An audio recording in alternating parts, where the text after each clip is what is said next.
Од деца и возрастни очекуваат да пристигнат песни на последниот конкурс, распишан од литературниот клуб Кирил Пејчиновиќ. Наместо творби од сите категории и од сите училишта, пристигнаа 70-тина, и тоа главно од едно училиште во регионов. Годинава немаше некој голем интерес од помладите генерации. Мислам, тоа треба да се запрашаат одговорните во основните училишта во Тетово. Али затоа имавме доста квалитетни песни, стигнати од сите краишта од Република Македонија. Значи, лани конкурсот ни стана меѓународен, имавме награден поет од Србија, сега, да речам, на ниво на Република Македонија. Значи, жири комисијата е многу задоволна од квалитетот на песните кои што пристигнаа. Значи, да речам, имаше 70-80 песни. Знаело на нашиот конкурс да има и 300 и 400 песни. Меѓутоа тоа е што е. И да се надеваме дека наредната година ќе продолжиме традицијата и ќе има повеќе учесници.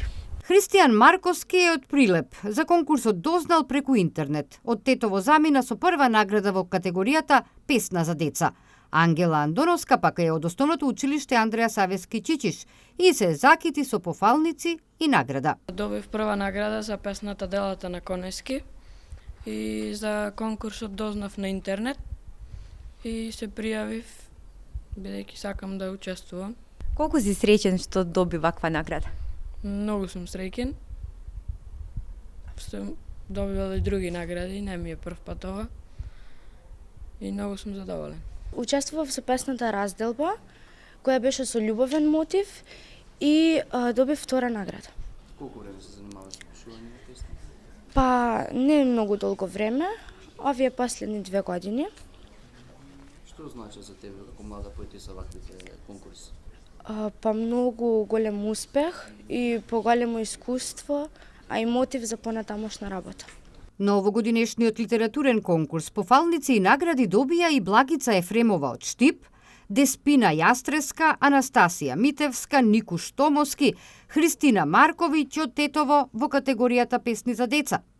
Кај возрастните наградени се Елена Костовска од Скопје, Светлана Папачек од Битола, Ристе Јованов од Штип, Јованка Ангеловска Змејковска и Цветанка Змејковска од Кавадарци, како и Фросина Тасеска од Штип.